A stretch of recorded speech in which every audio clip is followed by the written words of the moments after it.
होराद्योप्येवं बलयुक्तान् यानि राशितुल्यानि वर्षाणि संप्रेक्षन्ति अनुपाताच्चांशकादिफलम्। उक्त प्रकार जैसे पूर्व में बताया गया था नैसर्गिक आदि आयु, उसी प्रकार एवं होरादयो बलयुक्तानि यानि, इसी बलयुक्त लग्न भी अपनी राशि तुल्यानि यानी उतनी ही आयु के रूप में ग्रहण किया जाता है। वर्षाणि संप्रेक्षन्ति, राशि तुल्यानि वर्षाणि यानी राशि तुल्यानि वर्षाणि तानि प्रेक्षन्ति, उतने आयु देने वाले होते हैं, प्रदान आयु के रूप में प्रदान करता है। और मासादि का ज्ञान लग्न के भुक्त अंशों के आधार पर होगा।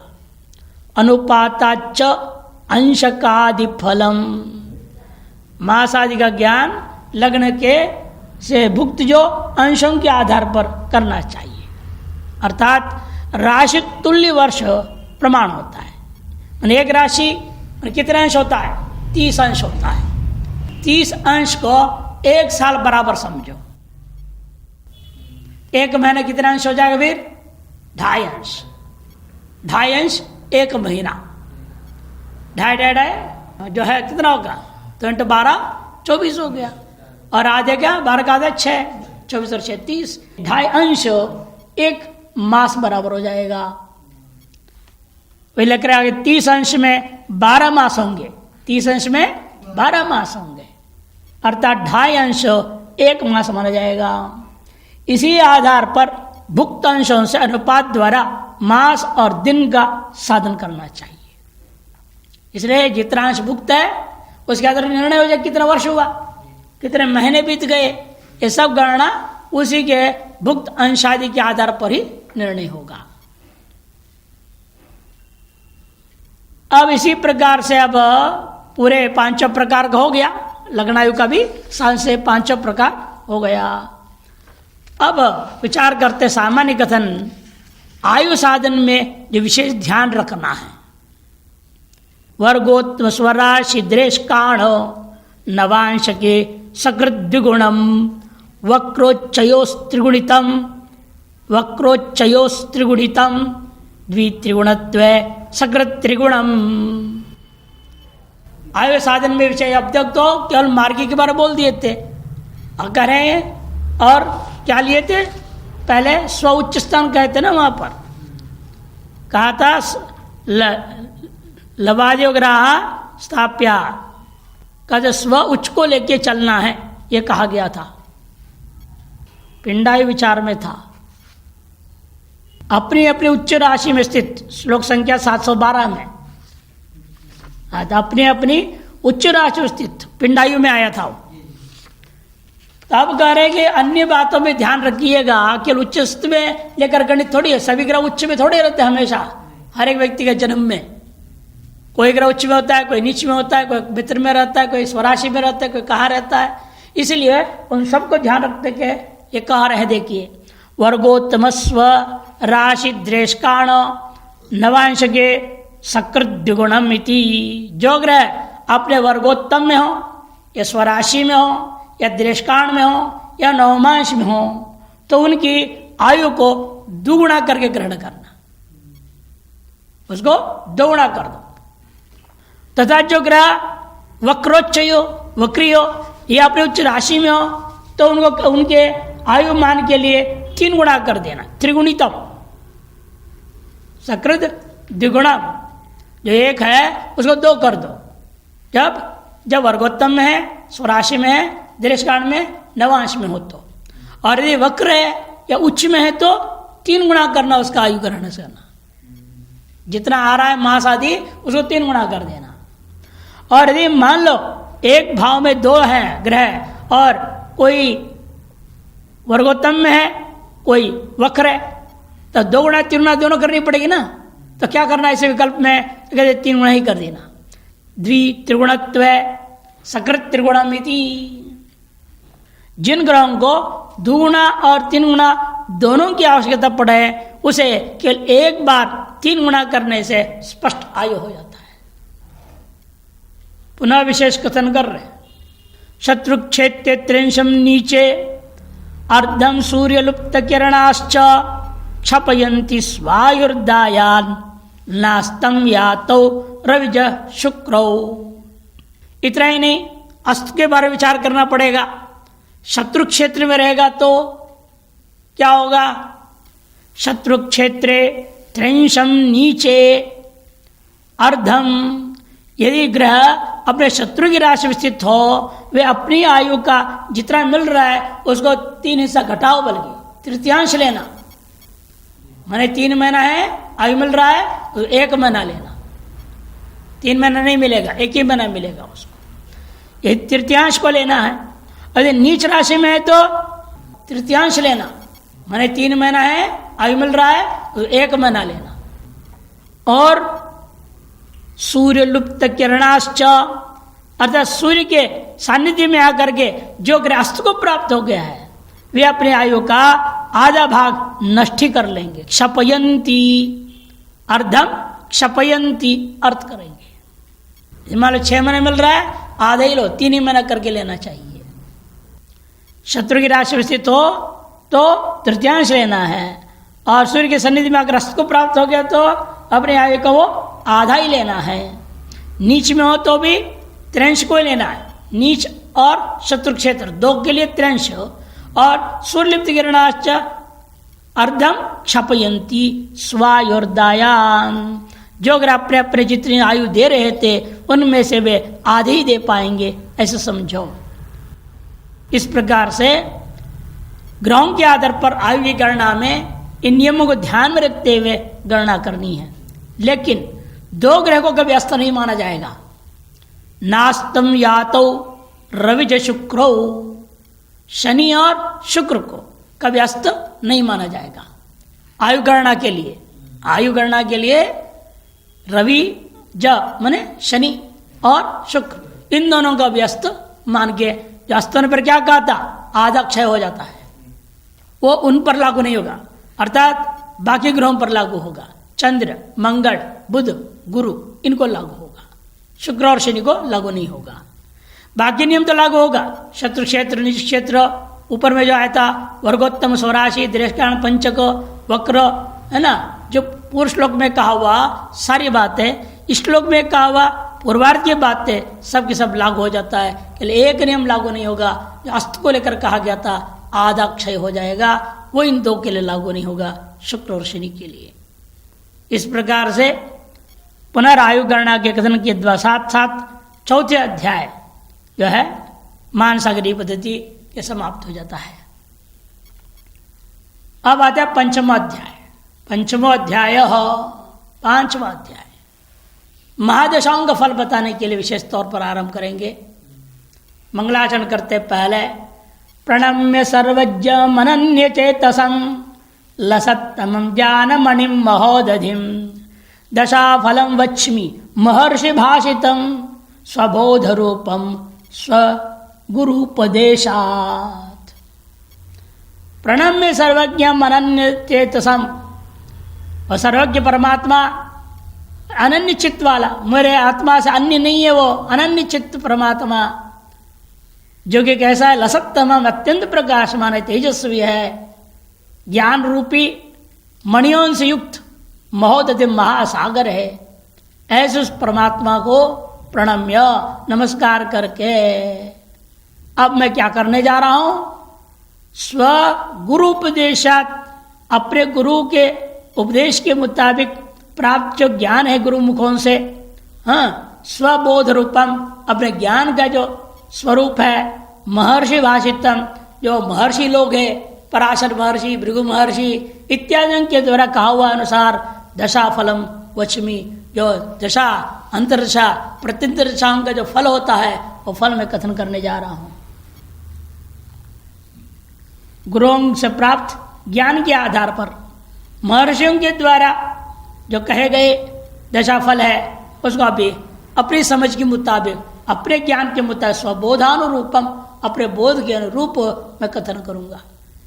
जानबूझ के कह दिया बोधानुरूपम तक हमसे कोई त्रुटि उटी हो जाए तो गलती हो सकती है, हम मनुष्य हैं, अपने ज्ञान गुरुओं से सुने हैं, लेकिन कितनी याद है कितनी नहीं है, लिखने में त्रुटि हो सकता है, छूट भी सकता है, इसलिए वो जो भी गड़बड़ियाँ हैं वो मेरे ऊपर ही लगा देना। ऋषियों पर आरोप नहीं, ऋषियों ने अधूरा कर दिया, कमी बोला है, ये वो नहीं, ये तो अपनी बुद्धि का खेल है। इसे कहा जाए स्वबोध रूपम, जो है हमने कहूँगा वचमी। युग के अनुसार दशा के बारे में पहले बता रहे हैं।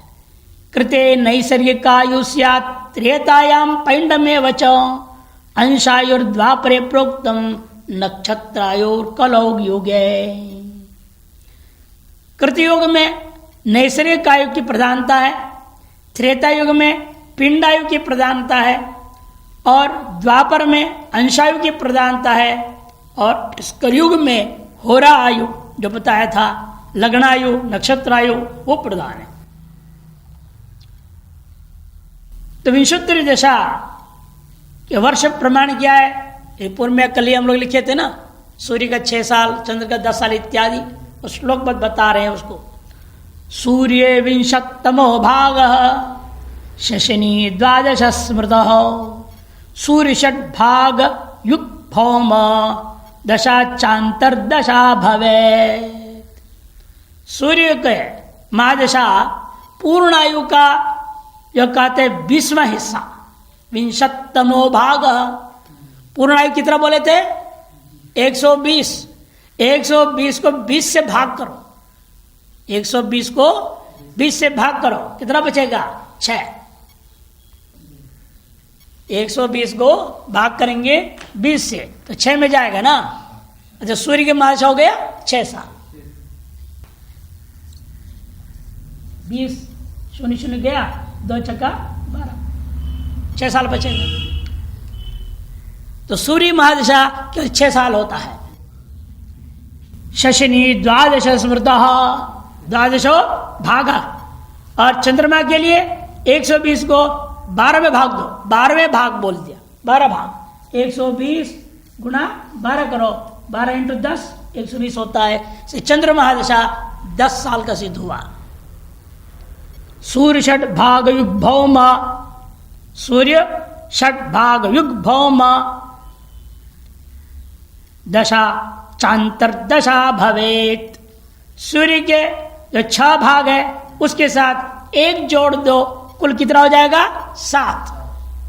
सूर्य के 6 भाग माने सूर्य का 6 भाग क्या हो जाएगा? सूर्य खुद क्या है 6 साल का, उसका 6ठा भाग माने 6 को 6 से भाग करो, क्या बचेगा? 1। उसमें अब सूर्य का 6 साल जोड़ दो, कुल बनेगा 7। मंगल महादशा 7 साल का होता है। अगले प्रश्न दिखाए वैसे। आदित्या त्रिगुणो राहो रविचंद्रायुतो गुरु सूर्यस्तु द्विगुणो भौमे मिलितस्तु शनिर्भवेत्। आदित्य की जितनी संख्या है 6 साल, उसका 3 गुणा क्या हो जाएगा? 18 साल राहु महादशा। और रविचंद्रयुतो गुरु, रवि है 6 साल, चंद्र का 10 साल, दोनों मिला दो 16 साल, गुरु महादशा 16 साल का होता है। सूर्यस्तु द्विगुणो भौमे मिलितस्तु शनिर्भवे। सूर्य का पहले जो संख्या उसको 2 गुणा करो, 6 2 गुणा 12, उसमें जोड़ देना मंगल की महादशा। मंगल कितना है? 7, 12 और 7 मिला दो 19 साल हो गया शनि महादशा।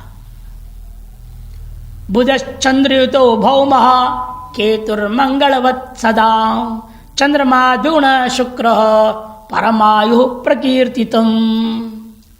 बुध चंद्रयुतो भौम, चंद्र क्या है 10 साल, भौम है 7, 10 और 7 मिला के 17, बुध महादशा 17 साल का हुआ। केतु का तो मंगलवत बराबर है, मंगल 7 साल था, केतु भी 7 साल का ही होगा।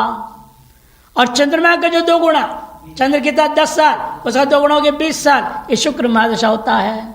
और इन सारी दशाओं के मिला करके देख लीजिएगा, कुल बनेगा परमायु प्रकीर्तितम, 120 साल हो जाएगा। कल हम लिखे थे ना, 6 दशर क्रम से लिखा था, कुल मिला के 120 हुआ था।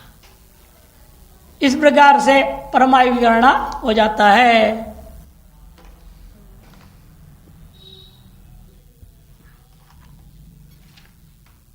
अगले प्रश्न में दिखाया भी है, देखिए गणना करके, है कि नहीं।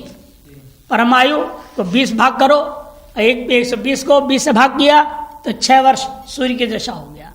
परमायु को 12 में भाग किया, 120 को 12 में भाग किया, 10 वर्ष चंद्रमा की दशा हो गई। सूर्य का जो भी है उसका छठा भाग लो बोल दिया और उसमें सूर्य को जोड़ दो, तो 6 को 6 में भाग कर दिया तो बचेगा 1, और उसे 6 जोड़ दिया तो हो गया 7 वर्ष। ये मंगल की दशा हो गई। फिर सूर्य का 3 गुना 6 × 3 18 वर्ष राहु की दशा। सूर्य और चंद्र 6 और 10 मिला दिया 16 वर्ष गुरु की दशा। सूर्य का 2 गुना उसे जोड़ दिया भौम को, मैंने 6 × 2 12 में 7 जोड़ा 19 वर्ष शनि की दशा हो गई।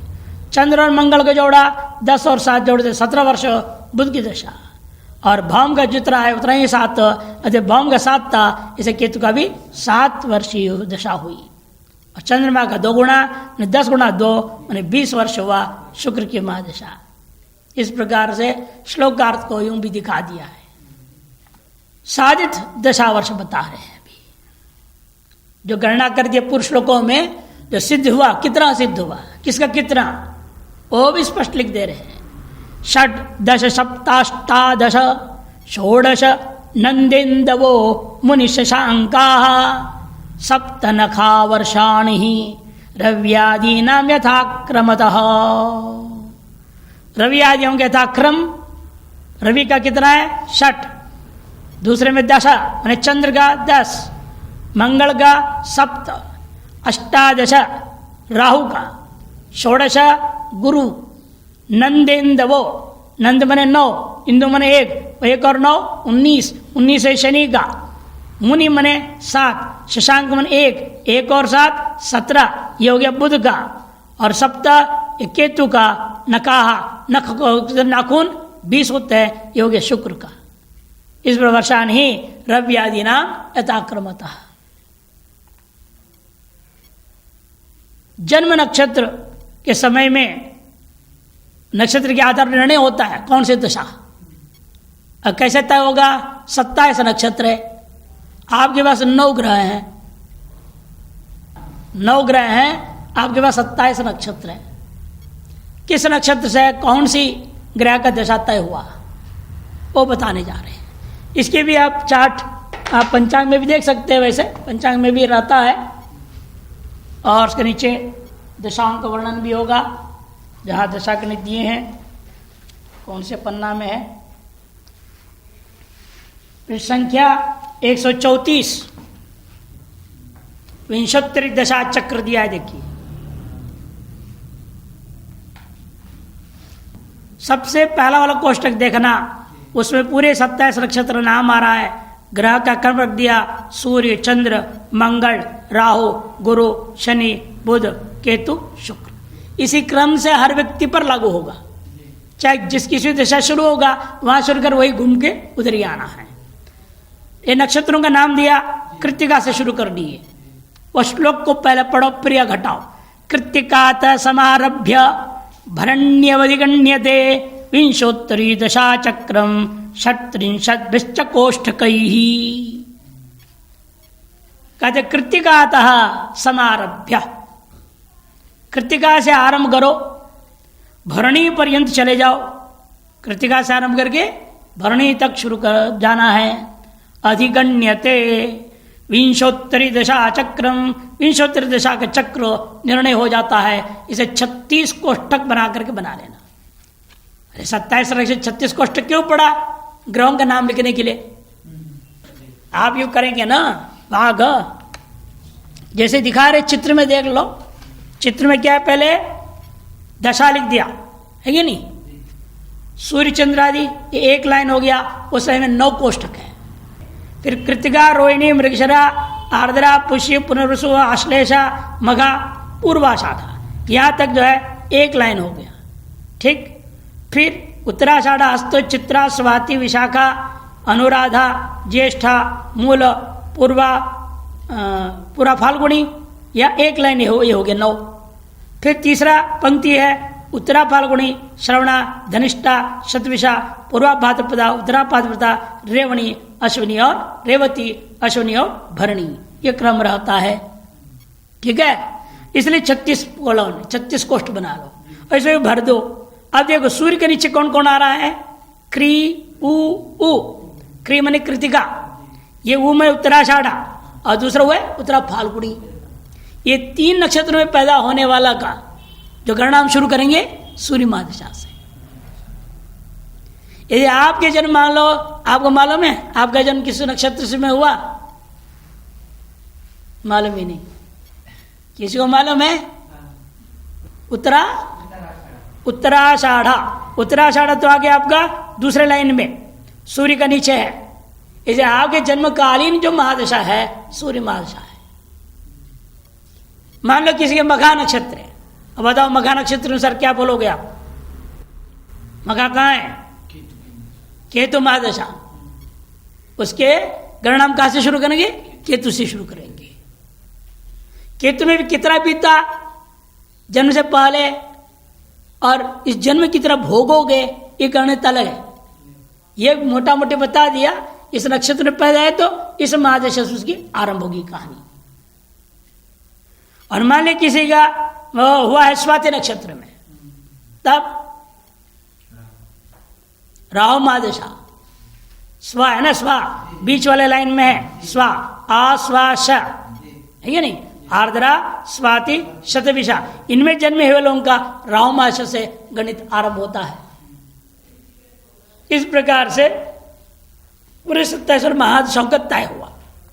फिर उसके बाद जो चित्र आ रहा है, उसके नीचे जितने चित्र दिए हैं वो सूर्य की दिशा में अंतर्दिशा है, चंद्र दिशा में अंतर्दिशा है, मंगल दिशा में अंतर्दिशा। अंतर्दिशाओं को लेकर के पूरा 6 साल सूर्य का, 10 साल चंद्रमा का, कौन सा ग्रह कितने साल, कितने महीने, कितने दिन रहेंगे वो गिनती दिया हुआ है, जिसको जोड़ करके हम लोग लिखते हैं इस तारीख की इस तारीख तक इसको अमुक दशा है लिखा जाता है। आप देखिए लौटिए इसमें कृतिका 36 कोष्ठकों को आप पहले बनाइएगा चक्राकार बना करके। प्रथम पंक्ति में 9 कोष्ठकों में विंशोत्तर दिशाओं के जो सूर्यादि नवग्रहों का नाम स्थापित कर देना। उसके नीचे वाले कोष्ठकों में कृतिका से आरंभ करके आड़े में जाना, सीधे भी सीधे उतरना नहीं, कृतिका से लाइन लो सीधा, कृतिका आदि से रोहिणी आदि सीधे क्रम में लेकर के आप पूरे 27 नाम लिख दीजिएगा। 3 पंक्तियों में पूरे वो आ जाएंगे।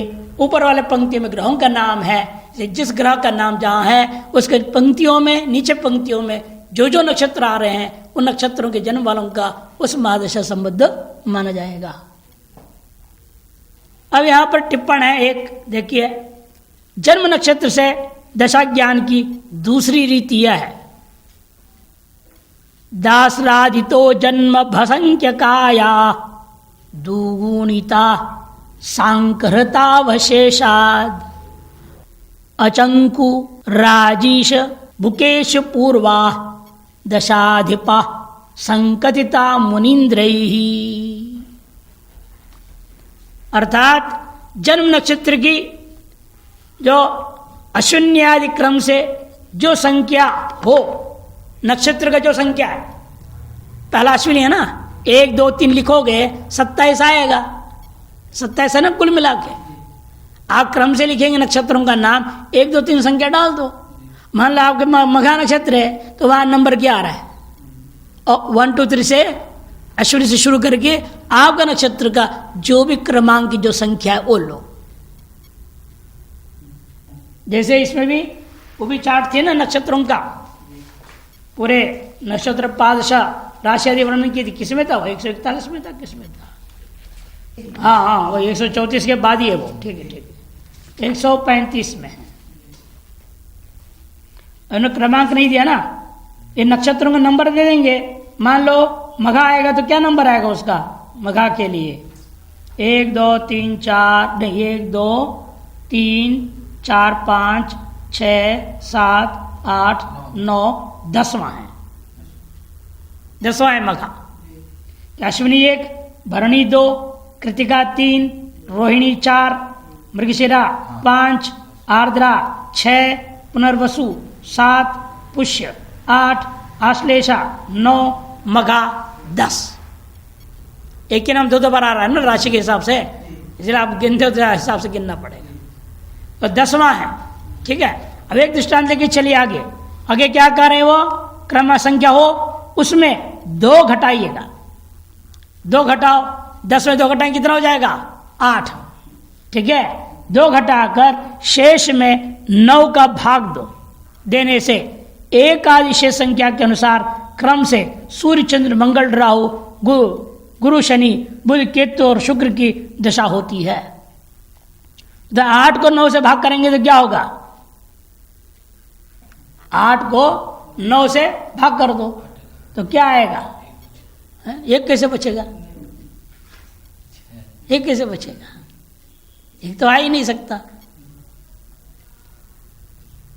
एक तो आ नहीं सकता है ना। ये तब आएगा जब मान लो 10 से ऊपर आए, 11 होगा, 2 घटाओगे तो 9 आएगा, 9 से 9 भाग करूंगा तो 1 आएगा।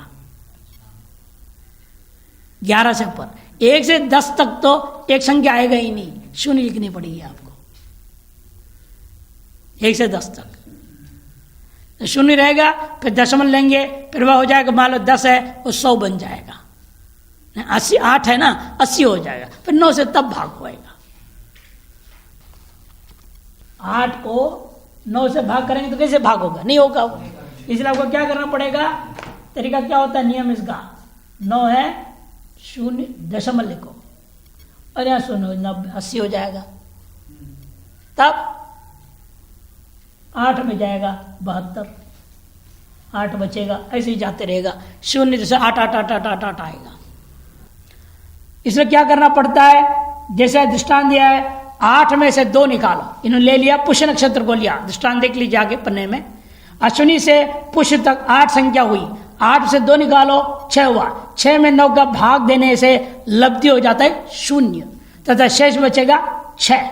यहाँ शेष कितना बच रहा है 8, यहाँ शेष कितना, हमारे गणित में हमने 80 किया, शेष कितना बचा, तो ये तो लब्धि हो गया 0, लब्धि हो गया 0, शेष बचा 8, तो शेष 8वां कौन बना, ग्रह क्रम में महादशा कौन सी 8वें में केतु है, इसलिए अतः उक्त क्रमानुसार 6ठी दशा शनि की हुई गणित में, और हमारे गणित में क्या हो जाएगा 8वीं दशा केतु है। वही समझा रही है, उनमें से 2 घटाकर शेष में 9 का भाग देने से एक आदि शेष संख्या के अनुसार हम लब्धि नहीं देखेंगे, शेष को देखेंगे। जो इसका नाम क्या है लब्धि, इसका नाम क्या है शेष। लब्धि को छोड़ दीजिए, शेष जो बचा वहां 1 2 3 4 5 6 7 8 9 से अधिक बच ही नहीं सकता। जो शेष बचा है उसके अनुसार ग्रह का नंबर ले लो। सूर्य 1 है, चंद्र 2, मंगल 3, उसके बाद राहु 4, बाद में गुरु 6, पहले 5, 6 में शनि, 7 में बुध, 8 में केतु, 9 में शुक्र। अच्छा 8 नंबर हमारे हिसाब से आ रहा है तो हमें केतु माशा समझना चाहिए के अनुसार क्रम से सूर्य चंद्र आदियों के आधार पर शुक्र की दशा होती है। अर्थात 1 शेष हो तो सूर्य, 2 शेष हो तो चंद्र इत्यादि, 8 शेष हो तो केतु महादशा हो गया, और 6 शेष में शनि महादशा माना जाएगा। इस प्रकार से समझना है। उदाहरण के लिए कल्पना किया किसी का जन्म नक्षत्र पुष्य है, पुष्य तो अश्विनी के अनुसार पुष्य तक जाओगे 8 संख्या हुई, 8 में 2 घटाया 6, 6 में 9 का भाग देने पर लब्धि तो रहता है 0, लेकिन बचा नीचे शेष 6। कैसे 6 बच गया,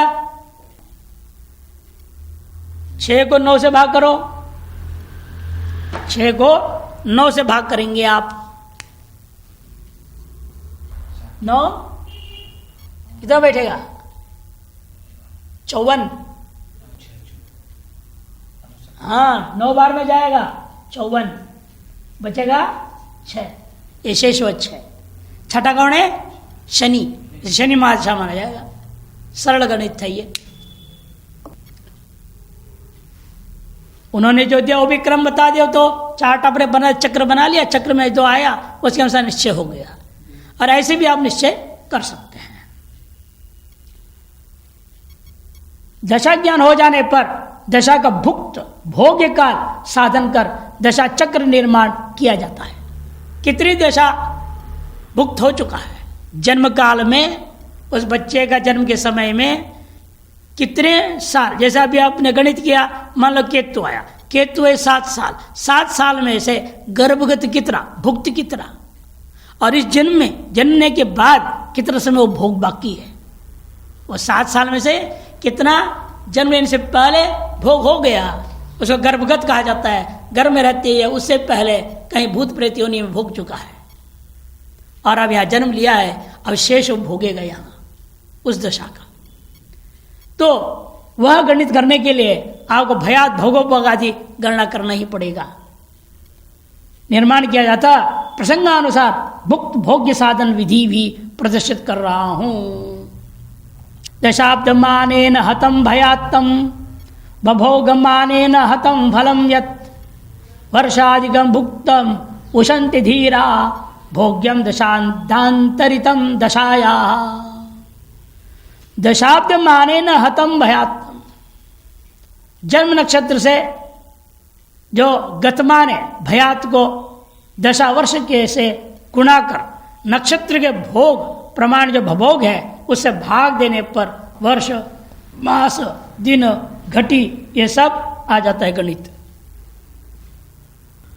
ये सारे गणित आपको प्राप्त हो जाते हैं। वर्ष मास दिन घटी में दशा का भुक्त मान होता है और दशा प्रमाण में भुक्त मान को घटाने से दशा का भोग्य वर्षादि मान होता है। जैसे मान लो उदाहरण के लिए जिस नक्षत्र को ले रहे हैं ये ग्रंथकार पुष्य नक्षत्र को ले रहे हैं, उसका भयात था जब बच्चे का जन्म हुआ था उस नक्षत्र का 25 घड़ी 20 पल बीत चुका था और भोग शेष जो बचा था वो क्या है, भभोग कहा जाएगा। 60 घड़ी में से इसको निकाल देंगे, या नक्षत्रमान कुल कितना था, कुल नक्षत्रमान में से भयात को निकालो तो भभोग निकलता है। इसे पलात्मक मान बना लीजिए उसको। पहले भभोग हो गया 59-35 है, देखो पूरा 60 नहीं है। भभोग क्या है, कुल नक्षत्र मान, नक्षत्र का कुल मान कितना है, हाँ नक्षत्र का कुल मान है 59-35। उसमें भयात कितना है 25-20, 25-20 घटात कितना बनता है 15 4 34, 24 नहीं 34-15 ये होता है। ये कुल भभोग है, ये उसमें भयात इतना बीत चुका है जन्म काल में, जन्म से पहले वो नक्षत्र इतना बीत चुका था और शेष इतना है, ये भोग्य शेष है। भोग्य नक्षत्र भोग्य है ये। हमें जरूरत नहीं इसकी, अभी वो अन्य काम के लिए जरूरत पड़ता है, बता दिए इसलिए। पहले नक्षत्र भोग कैसे निकालना, पूरा भभोग कैसे निकालोगे, बहुत शुरू में गणित कराया था। उसमें क्या होता है, जो पंचांग में आप देखेंगे एक नक्षत्र का शुरू का समय देते हैं ना, ये कितना बजे शुरू हो रहा है, घड़ी पल में दिया है, घंटा मिनट में भी दे दिया है इन्होंने। जैसे पृष्ठ संख्या 64 ले लो, और पुष्य नक्षत्र आ रहा है इसलिए पुष्य को ही लेते हैं। पृष्ठ संख्या 64 पुष्य आ रहा है ना, यहाँ एकादशी को पुष्य नक्षत्र शुरू हुआ है पूर्व दिन का।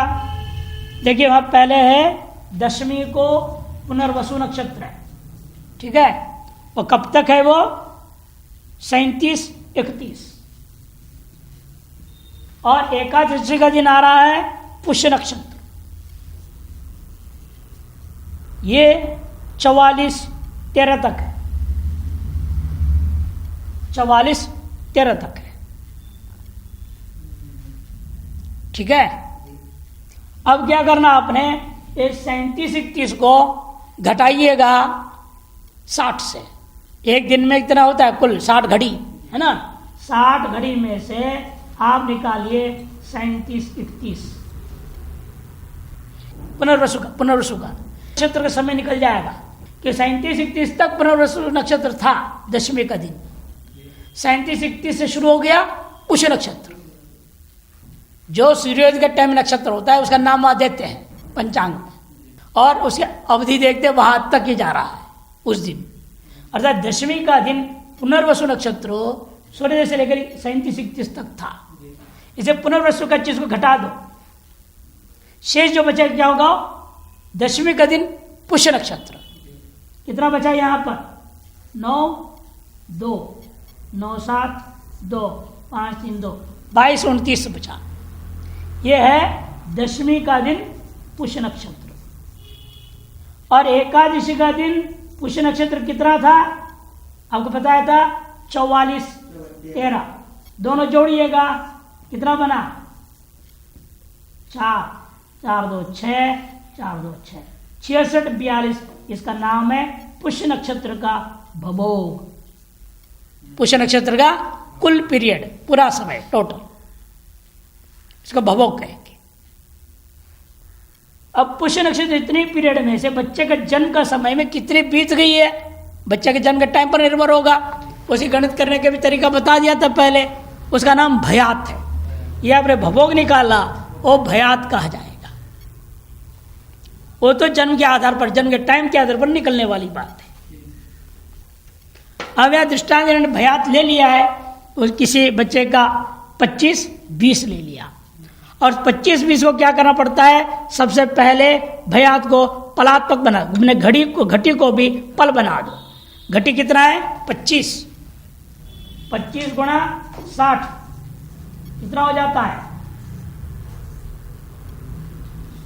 1500। उसमें जोड़िएगा 20 पल, 25-20 है ना आपका भयात, इसी में 20 जोड़ो, कुल 25-20 हो गया। ये पलात्मक भयात, पलात्मक भयात हो गया। पहले गुणा करेंगे, फिर पलात्मक भवोग से भाग करेंगे। हाँ, पहले तो गुणा करना है, तो पहले आप गुणा करेंगे। गुणा करेंगे तो क्या होगा? 15-20 इंटू 19, कुल आ रहा है कितना? 28,880। ये बना। और उसको आपने पलात्मक भवोग से, पलात्मक भवोग, भवोग के पलात्मक मान, भवोग कितना था? 59-35 था ना, 59-35। 59 को 60 गुणा कर दो और उसमें 35 को जोड़ो, तो कुल कितना आया है? वो 35-75। कैसे? 0, 654, 5, 30, 35, 35-40 था। 35-40 में 35 जोड़ा, 35-75 हो गया। ठीक है, और 35-75 से इसको भाग कर दीजिए। पलात्मक भवोग से भाग करना है अपने, पलात्मक जो भयात है, तो जिसको दशावर्ष से गुणा किया आपने।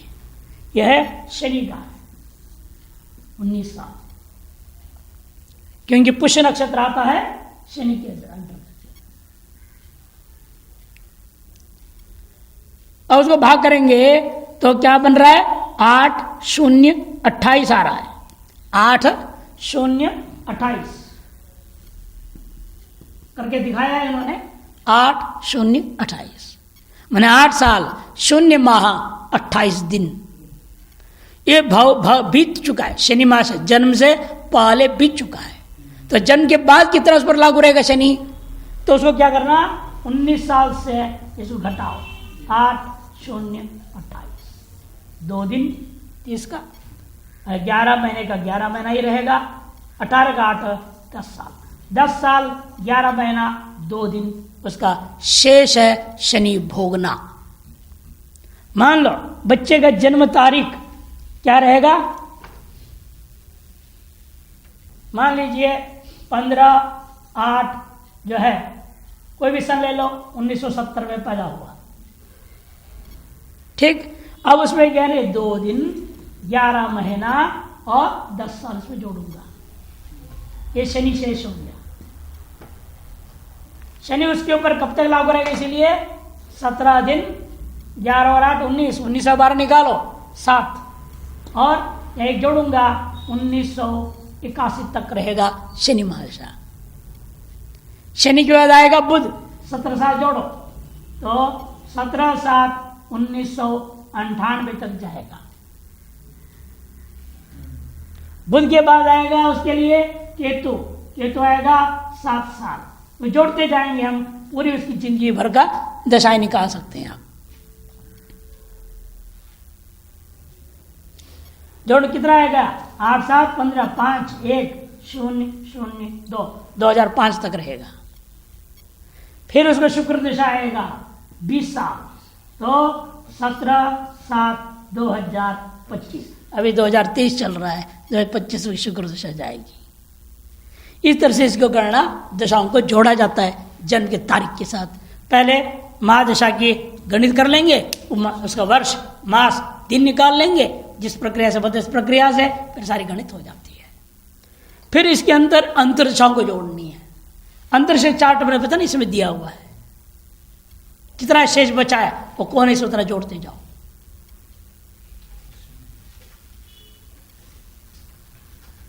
अभी जो देखे थे 134 पृष्ठ में अंतरदशाओं के चार्ट है ना, उसमें चक्र बनाया हुआ है, उसको जोड़ते जाना है।